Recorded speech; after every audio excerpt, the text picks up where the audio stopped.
What's up guys, my name is Jadicat5 and welcome to the Crystal Palace vs Chelsea review, where unfortunately the Blues were halted in a 1-1 draw. Before we do get into this video, if you haven't done so already, please hit that like button, don't forget to hit that subscribe button, and don't forget to hit that notification button so you never miss a video. It helps me out a bunch, it's completely free to do so, and if you've got a second in your time, it will be much appreciated. So Crystal Palace 1, Chelsea 1. The Blues halted to a draw as we start 2025 off in a poor way. No wins in 4 now, and this is starting to not look good for us, it has to be said. I can't really put a finger on what's gone wrong, in fairness, because we started the season so brightly and we're starting to kind of fade out, and it seems to be a reverse of what we did last season, in fairness. Looked like we started the game pretty well, putting a lot of pressure on the Palace defence and so on, and it only took 14 minutes to get the goal after a Jadon Sancho assist for Cole Palmer to be able to net it past Dean Henderson.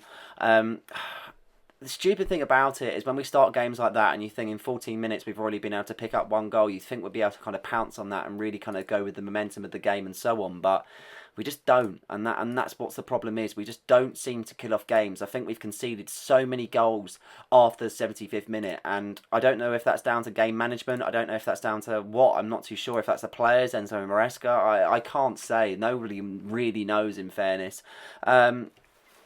It's such a frustrating thing. I mean, Palace had their chances, but so did Chelsea.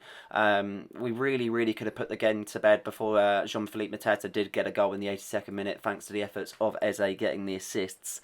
It's such a poor result. It's so frustrating knowing that we could have easily killed the game off and got 3 points and been able to start 2025 off in a decent way and just being able to kind of move on from there, in fairness. But now we look at it facing, obviously we've got FA Cup fixtures against Morecambe and then a game against Bournemouth in the week. It's going to be tough, it really is, and we've been talking about title contenders and now we're struggling to potentially even get top 4, and that's the embarrassing factor about it, in fairness. The one thing that I have to question is Enzo Maresca's tactics going into every game, because the lineup didn't look too bad, and I'll go into my player ratings in a bit, but the substitutions are really puzzling, in fairness. It took him to the 81st and the 86th minute to make a substitution. Why?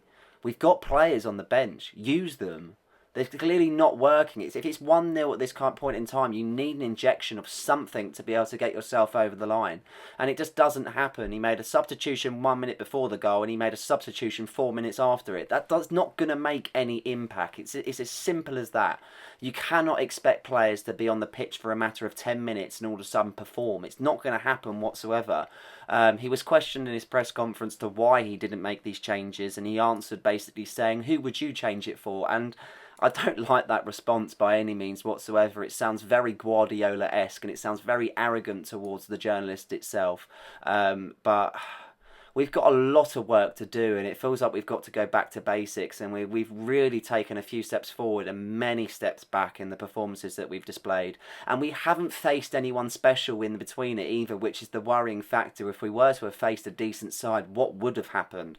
I mean, this is all stemmed from that first game against Brentford when we won and we scraped it. We went to Goodison Park, a bore draw. We then obviously went to Ipswich, we lost. And it's just not, obviously between that we lost against Fulham as well, and now we've drawn against Crystal Palace, dropping too many points. And this is the question of now, where we've spent so much money and what have we got to show for it? And it's very easy to jump on the bandwagon, and yes, everyone can say, look, we're still in top 4, we've got a long way to go, but do you really see us progressing? Because I don't. I personally don't. If you said that probably before, at the start of December, could you see us progressing? Yes we could, because we saw the results. But the way that we performed in the recent games, and yes, we've got injuries, but so hasn't everyone else. So everyone else has got injuries, and we've got players on that pitch that are millions at the end of the day, and they're not performing. They're really not. Yeah, you could say after a 1-0 victory that the performance wasn't so bad, but at the same time, it's nothing special at the same time. We need to be putting in a shift. We need to be working to be able to get the results, and we're simply not. We're relying on key moments for them to kind of come off, and if they don't, then we haven't got the answer.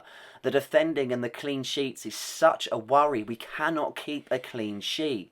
How many times we're able to go 1-0 up in a game and we just capitulate towards the 90? It's not good enough. It's as simple as that. There's no argument against it whatsoever. Yes, we're in a process, but when are we going to pick it up?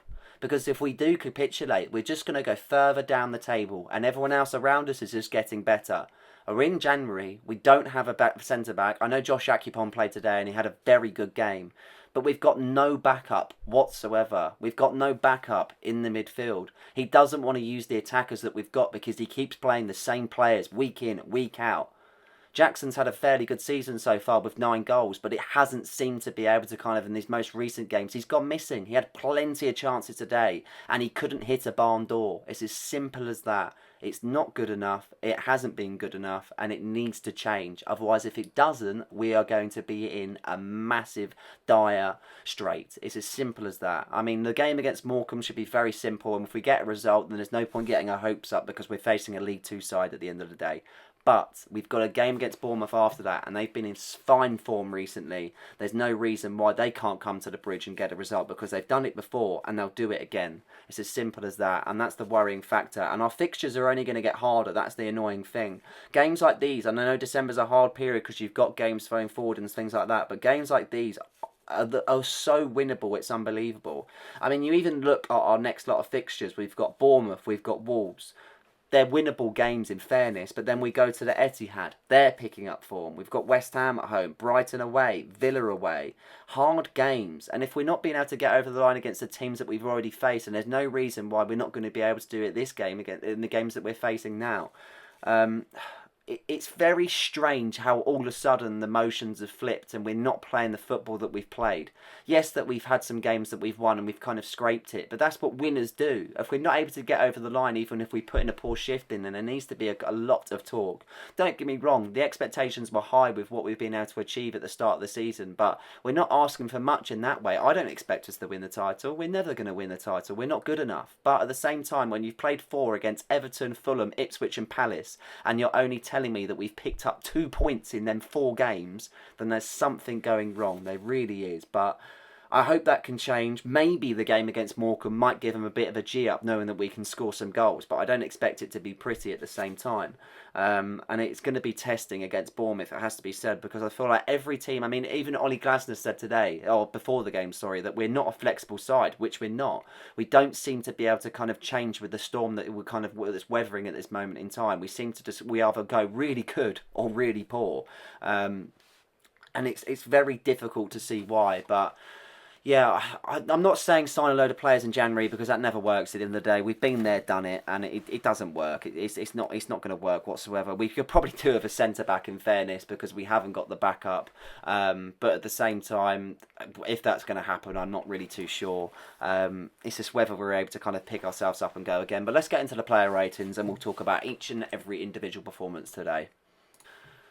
So, going into the lineup, we had Robert Sanchez in goal. Obviously, in the last game against Ipswich Town, he did put Jorgensen in the net, but it wasn't to be for him. It was Robert Sanchez. He didn't have too much to do in the first half, in fairness. Had a few chances, but nothing really special.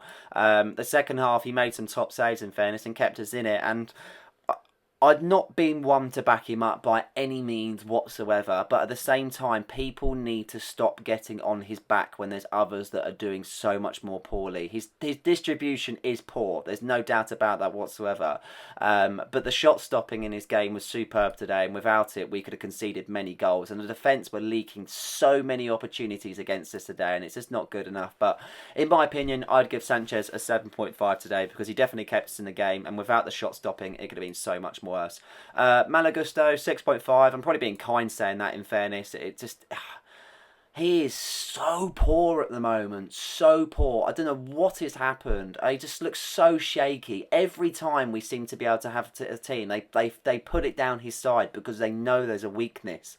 He allowed Eze to get the assist on today, and he just wasn't good enough. He was nowhere near good enough and hasn't been for some time. And that goes to show why we've been missing Reece James. But at the same time, he can't seem to be able to kind of keep it up and keeping fit. So we've had no choice but to play Mallow. But with Reece being fit, I'd definitely field him soon. I'd play Mallow against Morecambe and keep Reece for Bournemouth, in fairness, and just see what we can do, and hopefully he keeps fit. And if he doesn't, we need to be in the market for a right back in the summer, because we just don't seem to have it where we've got a steady back four. Josh Akupong, fair play to him, to be honest, being thrown in at the deep end. There's been calls for him, and I've been mentioning it so many times with Disaster to Disaster playing at the back four, that there's no reason why Josh Akupong shouldn't be in the back four. He was really, really good today. Looked solid. The only thing I'd have to say is there was a few loose balls, but in fairness, it's his first league start, so we can't be too kind of harsh on his move. He looked really settled, looked like he's been in the team for quite a number of months or years, shall we say, and he's definitely a future of Chelsea. Just hopefully we can put in the performances to keep him, otherwise it's just one of those. But he signed a new contract, so I can't really see him going off in that way. But at the same time, yeah, a really good performance for Josh Akupong at 7.0 today, and his partner Levi Colwill had the odd mistake in him, but generally quite steady throughout, making a fair few interceptions and so on, and I give him a 7.0 also. Mark Cucurella, he was better of the fullbacks compared to Malagusto, just wasn't really as sharp as what we would like him. Kind of rushed into a lot of moments in time where he could have actually steadied himself and hold his line and been able to kind of jockey the players in front of him and be able to do something in that moment in time, but just didn't really seem to happen for him today. But it was a good performance nevertheless. Could have done better to stop Mateta's goal, but yeah, it's just one of those. He's not going to have a good game every game, but I'd still give him a 7.0 in fairness. Enzo Fernandez, 6.7 for me today. He's dropped off the pace a lot, in fairness, after the goals that he did get. Arguably lucky not to be sent off late in the game also. And if Lavia was on the bench, then he probably would have been replaced in the second half. But once again, he hasn't, unfortunately. And this is the thing, we've got good talent, but we're struggling to keep them fit. And if they can't stay fit, they can't be part of the squad. And that's it. It's as simple as that. It's got to be cutthroat. It's like Fofana. He's not fit until the end of the season. He's missed like 180 games for Chelsea so far. Why are we keeping players like this? Yes, maybe many teams aren't going to want to buy them, but maybe we've got to cut a loss and be more kind of clear on our buys, because once again it's quite clear to see that we just haven't really got the depth. So yeah, 6.7 for Enzo and a 7.1 for Moises. It wasn't his best game, in fairness, in a Chelsea shirt. He has set some high standards with the performances that he has put in late, but he did do solid in breaking up the attacks, in fairness to him. Just could have done better in some points of the game. Moving forward to the attack, Pedro Neto, he's impressive on the right wing, because he always looks quite kind of fast on that right hand side. He always looks he brings a lot of energy to the side, but just doesn't do enough. He just doesn't seem to be able to threaten the defence enough for you to say that he should be in the squad week in, week out. But at the same time, there's no one to replace him, so who else do you play? And that's the frustrating part about it at the same time. But hopefully it will click for him. I can't say that it was poor, but it just wasn't really good. So 6.7 for Pedro Neto. Moving forward to Cole Palmer, probably Chelsea's man of the match, in fairness. Was superb in the first 30 minutes, drifting apart in the space and obviously getting the goal in the first 14th minute. He was disappointing to be able to lose out on the ball, which led to Mateta's goal, in fairness, and cost the Blues 2 points. And it's as simple as that. Moments like that, even if he's had a good game, if he's had a lapse in concentration and given away the ball for a goal, then there has to be questions asked. As much as he's been a massive forefront for Chelsea in the past 2 seasons, moments like that really kind of justify ourselves in the season. And if they weren't to have given the ball away, then we could be sitting here saying that it was a decent performance and we came away with a 1-0 win. But not to be on this occasion. Moving forward to the left-hand side, Jadon Sancho. His moment of brilliance was probably the highlight of the match, in fairness. The dummy to get past Chris Richards was really good in route to fair to him. And his lovely pass to Palmer was really, really clever. So a decent performance. Could have really followed it up a bit more, but not to be on this occasion. But a 7.2 for Sancho, a really good performance, and probably could compete with man of the match for Cole Palmer. Moving forward to Nicholas Jackson, 6.3 today. He couldn't hit a barn door to save his life, and as much as he scored 9 goals this season, I think he will score more, in fairness to him. Does still kind of feel like you need someone competing with him, and Chelsea want to hold on to Nkunku, but every time he seems to play or start, it doesn't show that kind of that he's an out and out striker. I don't think he's a striker. I think he plays behind the striker, in fairness. And then that kind of lies to, would you throw in Mark Gui? I don't know. Is it worth the risk? I know he'll play against Morecambe, but he won't play against Bournemouth, and that's the struggle in that way. He's never going to get good enough unless he's facing the better sides. Jackson's been poor ever since the goal against Brentford, and he was lucky to get that because he had an absolute shambles of performance then. he just needs to get better on his finishing, the clear moments. I mean, if Jackson converts one of the chances, he makes it 2-0, and the goal that Mateta scores is completely irrelevant, and we will go on to win the game 2-1. It's as simple as that. So his decision making needs to be much better, and his chances need to be taken. It's as simple as that. And unfortunately, it just wasn't to be today on any means whatsoever.